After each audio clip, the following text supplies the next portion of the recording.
شخصی که به روسیه می رود و نماز جمعه را خوانده نمی تواند، آیا این گناه است؟ در همین جمعه جواب گویید. یعنی اگر شرایط ها باشد، وقتی آدمی که از اینجا می رود به روسیه و نیتی او که از 15 روز زیاد است، وای علاقه مسافر حساب نمی خورد. اگرچه جمعه برای آدم مسافر یعنی نرفتنش در گناهگار نمی شود، لیکن آدم علاقه مقیم همون دولت که حساب می خورد. از این خاطر اگر شرایط ها باشد رفته جمعه را خوانید.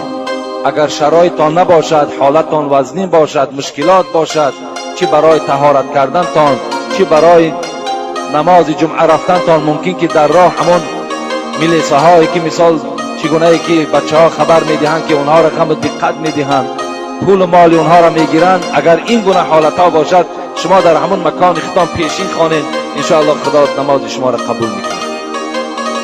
وابسته به همون شرایط خود شماست. حالتتان باشد، شرایط باشد روید، شرایط نباشد ترکش کنین، همون جای ختام در پیشین خوانید، انشاءالله خداوند نماز شما را قبول میکنه.